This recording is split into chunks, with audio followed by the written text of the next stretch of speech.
পুনৰ মহানগৰীত জব্দ নকল সোণৰ নাও নিশা এছবিটি আৰক্ষী চকীৰ নাকা চেকিঙত জব্দ হৈছে নাৱৰ এটা অংশ আৰক্ষীয়ে সোণৰ নাৱৰ লগতে গ্ৰেপ্তাৰ কৰে এটা সৰবৰাহকাৰীক এয়া হৈছে নকল সোণৰ নাৱৰ খবৰ ধৃত সৰবৰাহকাৰীটো গোলকগঞ্জৰ বলৰাম দত্ত তেজপুৰৰ পৰা সৰবৰাহ কৰিছিল নকল সোণৰ নাওখন 6 লাখ টকাত বিক্ৰীৰ উদ্দেশ্যৰে সৰবৰাহ কৰিছিল জব্দকৃত নকল সোণখিনিৰ ওজন 400 গ্ৰাম পুনৰ মহানগৰীত নকল সোণৰ নাও জব্দ হোৱাৰ খবৰ আহিছে নিশাৰ ভাগত আইএছবিটি আৰক্ষী চকীৰ নাকা চেকিঙত জব্দ হৈছে নকল নাওৰ এটা অংশ আৰক্ষীয়ে সোণৰ নকল নাওৰ লগতে গ্ৰেপ্তাৰ কৰে এটা সৰবৰাহকাৰীক ধৃত সৰবৰাহকাৰীটো গোলকগঞ্জৰ বলৰাম দত্ত তেজপুৰৰ পৰা সৰবৰাহ কৰিছিল এই নকল সোণৰ নাওখন 6 লাখ টকাত বিক্ৰীৰ উদ্দেশ্যৰে সৰবৰাহ কৰিছিল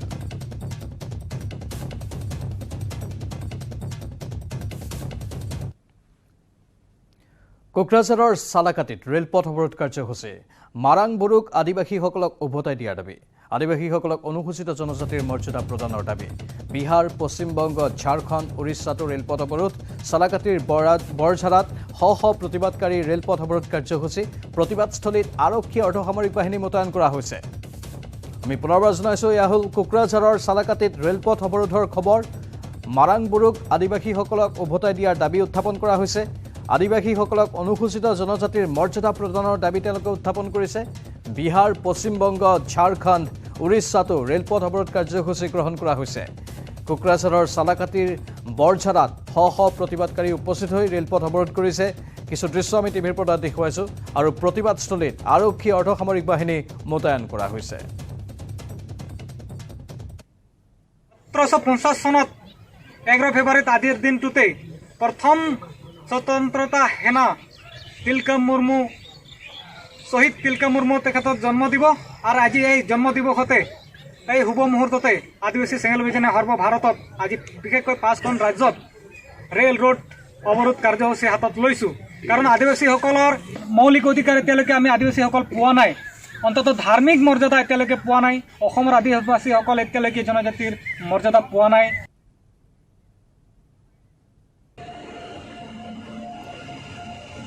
আৰু এনেধৰণে প্ৰতিবাদী কাৰ্যসূচী বৰ্তমানে চলি আছে বহু লোকৰ তাত সমাগম হৈছে কোকৰাঝাৰৰ সালাকাটিত এই ৰেলপথ অৱৰোধ কাৰ্যসূচী মাৰাং বড়োক আদিবাসীসকলক উভতাই দিয়াৰ দাবীতেই এই অৱৰোধ কাৰ্যসূচী গ্ৰহণ কৰিছে কেৱল যে অসমতে এই প্ৰতিবাদ হৈছে তেনে নহয় বিহাৰ পশ্চিমবংগ ঝাৰখণ্ড উৰিষ্যাতো একেই ৰেলপথ অৱৰোধ কাৰ্যসূচী তেওঁলোকে গ্ৰহণ কৰিছে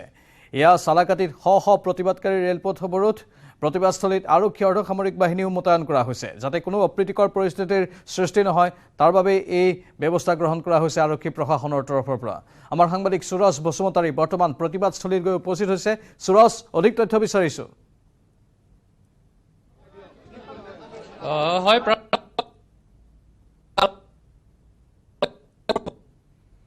তেওঁলোকে যে মাৰাং বড়ো তেওঁলোকে যে পবিত্ৰ তীৰ্থস্থান ঝাৰখণ্ডত আছে সেই পবিত্ৰ তীৰ্থস্থানখন তেওঁলোকে ইতিমধ্যে ঝাৰখণ্ডৰ মুখ্যমন্ত্ৰী হেমন্ত সোৰেনে জৈন ধৰ্মাৱলম্বী লোকসকলক তেওঁলোকে প্ৰদান কৰা বুলি কৈছে কিন্তু তাৰ প্ৰতিবাদ তেওঁলোকে কৰিছে আদিবাসী ছিংগল অভিযানে তেওঁলোকৰ যি পবিত্ৰ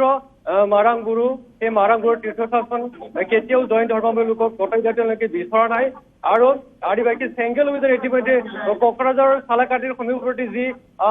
বৰঝাৰাত সমবেত হৈছে উজনি নামনি অসমৰ পৰা ইয়াতে আদিবাসী ৰাইজ আহিছে আৰু তেওঁলোকে দাবী জনাইছে যে আমি কোনো কাৰণতে সেই সিদ্ধান্তক মানি নলওঁ আৰু অসমৰ যি আদিবাসী আছে সেই আদিবাসীসকলক তেওঁলোকে জনজাতি প্ৰদান কৰিব লাগিব ইয়াৰ উপৰি আদিবাসী সকলৰ লগতে ঝাৰখণ্ড পশ্চিমবংগ অসম বিহাৰ উৰিষ্যাত যিখিনি আছে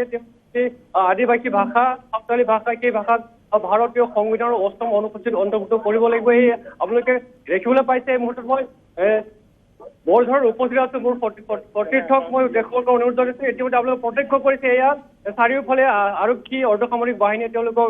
ঘেৰা দি ৰাখিছে আৰু এফালে প্ৰতিবাদকাৰীসকলে ৰেল ষ্টেচনত যাত্ৰা কৰিব বিচাৰে আৰু আনফালে আৰক্ষী তেওঁলোকক বাধা প্ৰদান কৰি আছে মুঠতে এই মুহূৰ্তত বৰঝাৰৰ যিটো পৰিৱেশ সেয়া মুঠতে উভয় পক্ষৰ মাজত হেৰি চলি আছে এটা পক্ষই যাত্ৰা কৰিব বিচাৰে কিন্তু প্ৰশাসন তথা আৰক্ষী তেওঁলোকক বাধা প্ৰদান কৰিছে তেওঁলোকক শান্তিপূৰ্ণভাৱে তেওঁলোকৰ যি দাবী সেই দাবীৰ প্ৰতিবাদ সাব্যস্ত কৰিবৰ কাৰণে তেওঁলোকে আহ্বান জনাইছে কিন্তু এতিয়াও প্ৰতিবাদকাৰীসকল সৈমান হোৱা নাই তেওঁলোকৰ দাবী হ'ল তেওঁলোকে ৰেল অৱৰোধ কাৰ্যসূচী কৰিব আৰু পৰৱৰ্তী সময়ত যদি ৰেল অৱৰোধ কাৰ্যসূচী সফল ৰূপায়ণ কৰিব নিদিয়ে তেওঁলোকৰ যি দাবী সেয়া আৰু অধিকতৰ তীব্ৰ ৰূপত কৰি যাব বুলি কৈছে প্ৰাঞ্জল সুৰজ যেহেতু ৰেলপথ অৱৰোধ কৰিছে তেওঁলোকে আৰু স্বাভাৱিকতে ৰেলপথ অৱৰোধৰ লগে লগে ৰেলৰ চলাচল ব্যাহত হৈ পৰিব কিমান সময় ধৰি এই অৱৰোধ চলি থাকিব পাৰে আৰু কিমান সংখ্যক ৰেলৰ চলাচল বৰ্তমান স্তব্ধ হৈ আছে কিবা তথ্য আছে আপোনাৰ লগত প্ৰায় দুপৰ নিশা 2 মান বজাৰ পৰা তেওঁলোকে চালাকাটি ৰেলৱে ষ্টেচনৰ লগতে ওচৰে পাজৰে অৱস্থান কৰি আছে কিন্তু এই মুহূৰ্তত তেওঁলোকে চালাকাটি ৰেল ষ্টেচনত যাব পৰা নাই চাৰিওফালে কটকটীয়া নিৰাপত্তা বেহু গঢ়ি তোলা হৈছে যাতে ৰেলৰ চলাচলত কোনো ধৰণৰ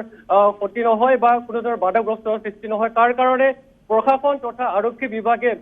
প্ৰতিটো দিশত চোকা নজৰ ৰাখিছে আৰু যি নিৰাপত্তা ব্যৱস্থা কটকটীয়া কৰি তুলি ৰাখিছে কিন্তু এই মুহূৰ্তলৈ কোনো এখন ৰেলৰ চলাচল ব্যাহত হোৱা নাই বুলি জানিব পৰা গৈছে আৰু এনেকৈ চালাকাটি ৰেলৱে ষ্টেচনৰ চৌদিশে অসম আৰক্ষী আৰু অৰ্ধসামৰিক বাহিনীৰ জোৱানসকলক মোতায়েন কৰা হৈছে লগতে মহিলা আৰক্ষী আছে মুঠতে কোনো ধৰণৰ যাতে অপ্ৰীতিকৰ পৰিস্থিতিৰ সৃষ্টি নহয় তাৰ বাবে আৰক্ষী বিভাগ আৰু জিলা প্ৰশাসন সক্ষম হৈ আছে প্ৰাঞ্জল ধন্যবাদ সুৰজ বসুমতাৰী মুঠতে ৰেল লাইন এতিয়ালৈকে অৱৰোধ কৰিব পৰা নাই তেওঁলোকে কিন্তু ৰেল ষ্টেচনৰ বাহিৰত সমবেত হৈ আছে আৰু তেওঁলোক অগ্ৰসৰ হ'বলৈ চেষ্টা কৰি আছে তেওঁলোকক বাধা প্ৰদান কৰিছে আৰক্ষী প্ৰশাসনৰ তৰফৰ পৰা বৃহৎ সংখ্যক আৰক্ষীৰ লোক তাত উপস্থিত আছে যাতে প্ৰতিবাদকাৰীসকল আগবাঢ়ি যাব নোৱাৰে আৰু ৰেলপথত গৈ অৱস্থান কৰিব নোৱাৰে পুৱতি নিশা 2 বজাতে তেওঁলোকে তাত অৱস্থান গ্ৰহণ কৰিছিল কিন্তু নিশা ভাগৰ পৰাই আৰক্ষীৰ এটা বৃহৎ দল তাত মোতায়েন কৰা হৈছে কাৰণ যদি কিবা কাৰণত ৰেলপথ অৱৰোধ কৰে তেনেহ'লে সকলো ৰেলৰ চলাচল ব্যাহত হৈ পৰিব সেইটো হ'বলৈ নিদিয়ে আৰক্ষী প্ৰশাসনে তাৰ বাবে এই বিশেষ পদক্ষেপ কিন্তু তেওঁলোকে যি দাবী উত্থাপন কৰিছে সেই দাবীটো হৈছে যিকোনো প্ৰকাৰে তেওঁলোকৰ যি তীৰ্থস্থান আছে সেই তীৰ্থস্থান তেওঁলোকক উভতাই লাগে মাৰাং বুৰুক আদিবাসীসকলক উভতাই দিয়াৰ দাবী তেওঁলোকে উত্থাপন কৰি এই প্ৰতিবাদী কাৰ্যসূচী অসমৰ লগতে বিহাৰ পশ্চিমবংগ ঝাৰখণ্ড উৰিষ্যাত গ্ৰহণ কৰা হৈছে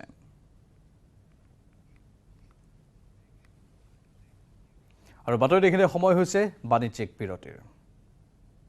কেৱল ষ্ট্ৰং নহয় মাইথান ষ্ট্ৰং মাইথান ষ্টীল নিৰ্মাণৰ মানদণ্ড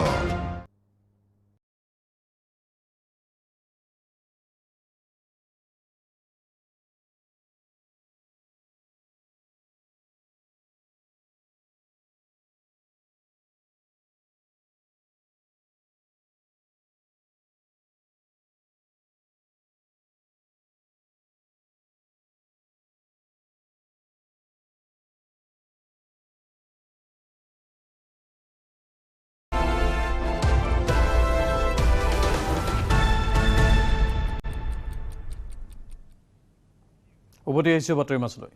অংকুৰ চুৰানা অপহৰণ কাণ্ডৰ মূল অভিযুক্ত প্ৰবাল কলিতাৰ আত্মসমৰ্পণ PK ৰিজৰ্টৰ স্বত্বাধিকাৰী প্ৰবাল কলিতা জালুকবাৰী থানাত আত্মসমৰ্পণ কৰে প্ৰবালে পলাতক অৱস্থাত আছিল প্ৰবাল কলিতা পূৰ্বে ৰঙিয়া ষ্টেচনত উদ্ধাৰ হৈছিল প্ৰবালৰ বাহন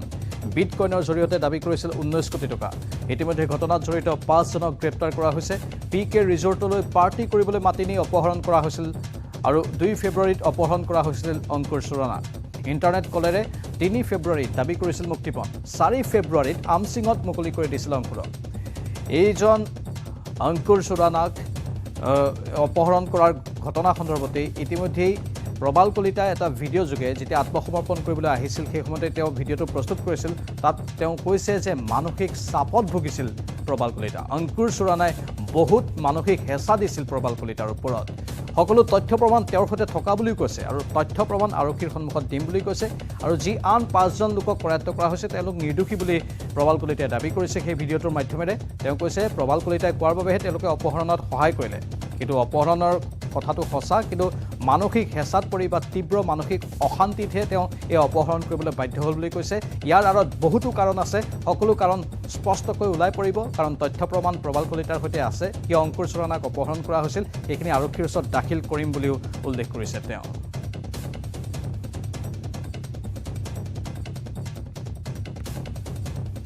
আত্মসমৰ্পণৰ পূৰ্বে ছ'চিয়েল মিডিয়াত প্ৰবাল কলিতাৰ ভাষ্য আমি পুনৰ কৈছোঁ অংকুৰ চুৰানাই প্ৰচণ্ড মানসিক নিৰ্যাতন চলোৱাৰ অভিযোগ প্ৰবাল কলিতাৰ ঘটনাটোৱে এনেকুৱা মূৰ ল'ব বুলি ভবা নাছিল বুলি মন্তব্য কৰি ঘটনা সন্দৰ্ভত যিকেইজন ল'ৰাক আটক কৰিছে তেওঁলোক নিৰ্দোষী বুলি মন্তব্য কৰে প্ৰবালে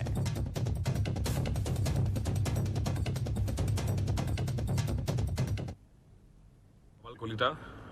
4 তাৰিখৰ পৰা মই নাছিলোঁ 4 তাৰিখৰ পৰা কিন্তু ইয়াৰ মাজত বহুত কথা আছে কিহৰ কাৰণে এই কামটো কৰিবলগীয়া হ'ল আৰু ইয়াতে কি একচুৱেলি জড়িত হৈ আছে কিমান মেণ্টেল হেৰেছমেণ্ট মোক দিছিলে অংকুৰ চুৰানাৰ ফালৰ পৰা এই গোটেইখিনি কথা মই এতিয়া আৰক্ষীৰ হাতত গোটেইখিনি জনাম মই তথ্য সহকাৰে জনাম আৰু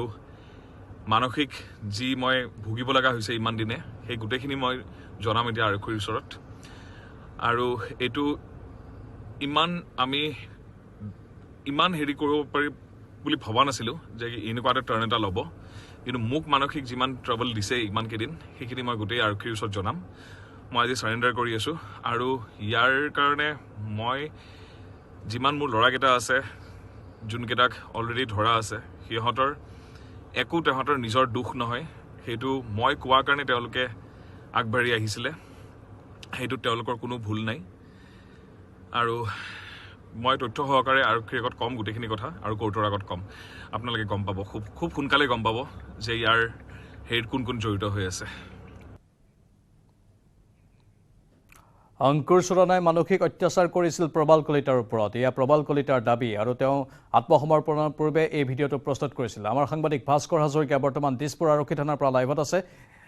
ভাস্কৰ অধিক তথ্য বিচাৰিছোঁ আপোনাৰ পৰা আপুনি কোনটো ঠাইত বৰ্তমান আছে এই মুহূৰ্তত মই আছোঁ DCP ৱেষ্টৰ কাৰ্যালয়ত য'ত যোৱাকালি নিশা আচলতে আত্মসমৰ্পণ কৰিছিল প্ৰবাল কলিতা যাক অংকুৰ খুৰানাৰ অপহৰণ কাণ্ডৰ মাষ্টাৰমাইণ্ড বুলি কোৱা হৈছিল আচলতে এই গোটেই অপহৰণ কাণ্ডটোৰ আচলতে এখন নাটক বুলি ক'ব লাগিব হয়তো সেই নাটকৰ শেষ পৰা অন্তত এই মুহূৰ্তত আমি হৈছে এই গোটেই কাহিনী কাৰণ চাওক যোৱাকালি যেতিয়া প্ৰবাল কলিতাই আত্মসমৰ্পণ কৰিছিল সেই আত্মসমৰ্পণৰ পূৰ্বে আমি এটা ভিডিঅ' আমি এই মুহূৰ্তত আমি দেখাইছিলোঁ কিছুমান পূৰ্বে কাৰণ সেই ভিডিঅ'টো প্ৰবাল কলিতাই সংবাদ মাধ্যমৰ ৰাইজক উদ্দেশ্যি তেওঁ এটা ভিডিঅ' বনাইছিল আৰু সেই ভিডিঅ'ত তেওঁ ক'ব খুজিছিলে যে তেওঁক অংকুৰ খুৰানাই আচলতে মানসিক হেঁচা প্ৰয়োগ কৰিছিল আৰু মানসিক হেঁচাৰ বাবেহে তেওঁ এনেদৰে আত্মগোপন কৰিব লগা হৈছিল কথাটো হৈছে যদি সঁচাই এয়া প্ৰবাল কলিতাই কোৱাৰ দৰে সঁচাই তেওঁক মানসিক হেঁচা প্ৰয়োগ কৰা হৈছিল গতিকে তেন্তে প্ৰয়োজন আছিল যে আৰক্ষীয়ে প্ৰথমে অংকুৰ খুৰানাক মাতি ইয়াত তেওঁক সোধপোছ কৰিব লাগিছিল হয়তো সন্মুখে বহাই দুয়োকে সোধা পোছা কৰিব লাগিছিল কাৰণ অংকুৰ খুৰানাই 1 তাৰিখে নিৰুদ্দেশ হৈছিল আৰু তাৰপাছত পিতৃয়ে মনোজ খুৰানাই ভৰলু থানাত এটা এজাহাৰ দাখিল কৰিছিলে আৰু তাৰপাছতেই আৰক্ষীয়ে 4 তাৰিখে সুখৰিয়ে উদ্ধাৰ কৰিছিল অংকুৰ খুৰানাক আৰু অংকুৰ খুৰানাক উদ্ধাৰৰ পাছতেই অভিযান চলাইছিল আৰু অভিযান চলাই 5জন ব্যক্তিক গ্ৰেপ্তাৰ কৰিবলৈ সক্ষম হৈছিল যিকেইজন ব্যক্তি PK ইক' ৰিজৰ্ট যিখন আছে আমচিয়াঙত সেই আমচিয়াঙৰ PK ইক' ৰিজৰ্টৰ কৰ্মচাৰী আছিল আৰু সেইখন ৰিজৰ্টৰে স্বত্বাধিকাৰী আছিল প্ৰবাল কলিতা আৰু সেইদিনৰ পৰাই প্ৰবাল কলিতা আত্মসমৰ্পণ কৰি আছিল আৰু প্ৰবাল কলিতাক নাটকীয়ভাৱে যোৱাকালি তেওঁ যেতিয়া আত্মসমৰ্পণ কৰিলে আৰু আত্মসমৰ্পণ কৰাৰ লগে লগেই গোটেই ঘটনাই আচলতে নতুন মূৰ ল'লে কাৰণ প্ৰবাল কলিতাই স্পষ্টভাৱে এটা কথা ক'লে যে ইয়াৰ কোনো অপহৰণ নাছিলে আৰু যিকেইজন ব্যক্তিক ইতিমধ্যে গ্ৰেপ্তাৰ কৰা হৈছে সেয়া তেওঁলোক সম্পূৰ্ণ নিৰ্দোষী আৰু আচলতে অংকুৰ খুৰানাহে তেওঁক মানসিক হেঁচা প্ৰয়োগ কৰিছিল কিন্তু সেয়া মানসিক হেঁচা কি আছিল সেয়া কিন্তু তেওঁ নকয় বা কোৱা নাছিলে তেওঁ এটা কথা কৈছিল যে সেয়া সকলো মই কম কেৱল আৰক্ষীৰ জেৰাত আৰু আৰক্ষীৰ সন্মুখত মই সকলো এই সবিশেষ জনাম যি ধৰণে সংবাদ মাধ্যমত বাতৰি সম্প্ৰচাৰ হৈ আছে অপহৰণ কাণ্ড ইয়াৰ কোনো অপহৰণ নহয় আচলতে মোক মানসিক হেঁচা প্ৰয়োগ কৰা আছিল কিহৰ বাবে মানসিক হেঁচা প্ৰয়োগ সেয়া সকলো মই কম আৰু সেই নিশা যিহেতু মোৰ পিছফালে যি DCP কাৰ্যালয় আছে তাত তেওঁক নিশাটো ৰখোৱা হৈছে এতিয়াও তেওঁক ৰখোৱা হৈছে নিশা DCP কাৰ্যালয়ত উচ্চপদস্থ বিষয়াসকল আহি উপস্থিত হৈছিল আৰু উপস্থিত হৈ আচলতে প্ৰবাল কলিতাক উপযোগী প্ৰশ্ন কৰা হৈছিল যে কিহৰ বাবে এই ঘটনা সংঘটিত হ'ল বা প্ৰকৃতাৰ্থত অপহৰণ আছিল নে নাই আৰু কিয় তেওঁ আত্মগোপন কৰিব লগা হৈছিল আৰু যি ধৰণে মানসিক হেঁচা কথা কৈ আছে সেই মানসিক হেঁচা কি ধৰণে আচলতে অংকুৰ খুৰানাই দিছিল সেয়া জানিব বিচাৰিছিলে আৰু এই সকলোবোৰ সামৰি আছোতো আৰক্ষীয়ে সংবাদ মাধ্যমত ভাষ্য প্ৰদান কৰাৰ পাছতহে আচলতে ক'ব পাৰিম যে প্ৰাঞ্জল প্ৰকৃতাৰ্থত অংকুৰ খুৰানা অপহৰণ কাণ্ড সঁচাই নাটক নে সঁচা অপহৰণ কাণ্ড আছিলে সেয়া কিন্তু এতিয়া অস্পষ্ট সেয়া এক বৃহৎ প্ৰশ্নবোধক প্ৰাঞ্জল নিশ্চয় প্ৰথম অৱস্থাত মই ভাবিছিলোঁ দিছপুৰ আৰক্ষী থানাত ৰখা হৈছে কিন্তু এতিয়া শেহতীয়া তথ্যখিনি হৈছে ভাস্কৰে দিছে যে DCP কাৰ্যালয়ত ৰখা হৈছে ভৰলুমুখত এই প্ৰবাল কলিতাক আৰু তেওঁক সোধপোছ চলাই থকা হৈছে কিন্তু ভাস্কৰ যদি সঁচাকৈ তেওঁৰ ওপৰত মানসিক হাৰাশাস্তি কৰা হৈছিল মানসিক অত্যাচাৰ কৰা হৈছিল অংকুৰ চুৰানাৰ তৰফৰ পৰা তেনেহ'লে প্ৰবাল কলিতাই মুক্তিপণ কিয় দাবী কৰিছিল বিটকইনেৰে 19 কোটি টকাৰ মুক্তিপণ দাবী কৰাৰ কথাও আমি সম্ভেদ পাইছোঁ তথ্যখিনি পাইছোঁ আৰক্ষীয়ে কৈছে সেই কথা এই মুক্তিপণৰ কি অৰ্থ থাকিল নহয় যিদিনা 1 তাৰিখে অপহৰণ হৈছিলে অংকুৰ খুৰানা অপহৰণৰ পিছদিনাখন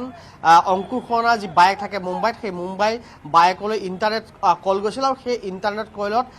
বিটকইনৰ জৰিয়তে 19 কোটি টকা মুক্তিপণ দাবী কৰাৰ বুলি বায়েকে পিতৃক জনাইছিল আৰু তাৰ পাছতে পিতৃয়ে 2 তাৰিখে ভৰলু থানাত গোচৰ ৰুজু কৰিছিল আৰু বিটকইনেৰে এনেদৰে ধন মুক্তিপণৰ পাছত ধন বিচৰাৰ হয়তো প্ৰথমটো ঘটনা অসমত হয়তো প্ৰথমটো ঘটনা হ'ব আমি যিমান দূৰ জানো আৰু অসম আৰক্ষীৰ বাবেও আচলতে বৃহৎ প্ৰত্যাহ্বান আছিলে কাৰণ বিটকইনৰ জৰিয়তে এনেকুৱা ধৰণৰ ধন বিচৰা ঘটনা হয়তো কাহানিও অসমত হোৱা নাই আৰু যাৰ বাবে অসম আৰক্ষীও কিছু অস্বস্তিত পৰিছিল কিন্তু অসম আৰক্ষী অতি সততাৰে অতি নিষ্ঠাৰে বা অতি তেওঁলোকে আগবাঢ়ি গৈছিল আৰু অৱশেষত তেওঁলোকে সফল হৈছিলে সুশৰীৰে যিগৰাকী অপহৰণ কৰা হৈছিল অংকুৰ খুৰানাক তেওঁলোকে আমচিয়াঙত উদ্ধাৰ কৰিবলৈ সক্ষম হৈছিলে কিন্তু কথাটো হৈছে অংকুৰ খুৰানাক গ্ৰেপ্তাৰ কৰা সেই সময়লৈ আমি সকলোৱে হয়তো ভাবি আছিল যে এয়া সঁচাই অপহৰণ কাণ্ড আছিলে কিন্তু যোৱাকালি যেতিয়া অপহৰণ কাণ্ডৰ মাষ্টাৰমাইণ্ড আখ্যা দিয়া প্ৰবাল কলিতা যিখন ৰিজৰ্টত আচলতে অপহৰণ কাণ্ডৰ পৰিকল্পনা ৰচা হয় বুলি কৈছিলে সেই প্ৰবাল কলিতাক গ্ৰেপ্তাৰৰ লগে লগে কিন্তু বা প্ৰবাল কলিতা আত্মসমৰ্পণৰ লগে লগে কিন্তু গোটেই ঘটনাই আচলতে অন্য মূৰ লোৱা আমি দেখিবলৈ 1 তাৰিখৰ দিনা প্ৰবাল কলিতাই অংকুৰ খুৰানাক পাৰ্টি কৰিবলৈ তেওঁ যি PK ৰিজৰ্টলৈ মাতা বুলি তেওঁ কৈছিলে আৰু সেই কথা অৱগত কৰিছিলে আৰক্ষীৰ আগত পিছত যি অংকুৰ খুৰানাই গতিকে সেয়া কিহৰ বাবে আছিলে আচলতে সেয়া সঁচাই সেই পাৰ্টিত মাতি অপহৰণ কৰা হৈছিল নেকি নে সেই পাৰ্টি আঁৰৰ আন কিবা ৰহস্য আছে নেকি সেয়াও এটা বৃহৎ প্ৰশ্নবোধক আৰু আমি এনেকুৱা ধৰণৰ খবৰ ওলাইছে যে হয়তো সেই বিটকইনত হয়তো সেই তেওঁলোকে ধন তেওঁলোকে লগাইছিলে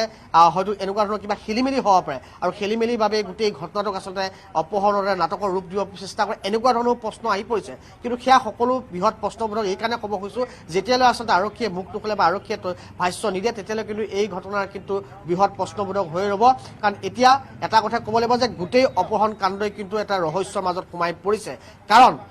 ইতিমধ্যে যদিহে আচলতে তেওঁ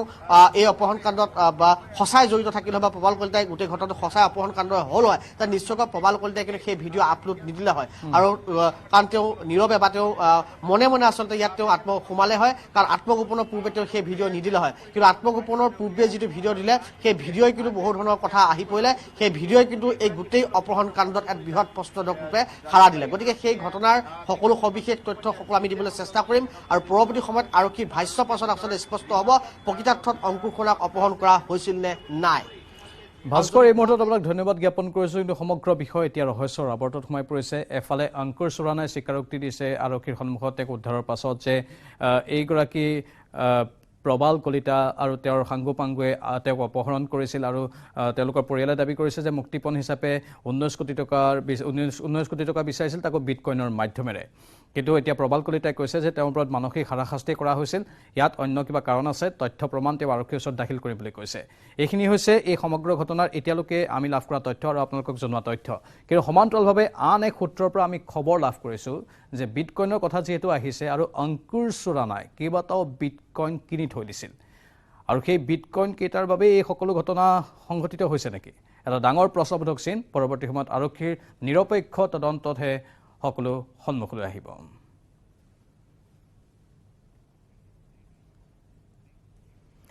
আৰু বাতৰিত পুনৰ সময় হৈছে বাণিজ্যিক বিৰতিৰ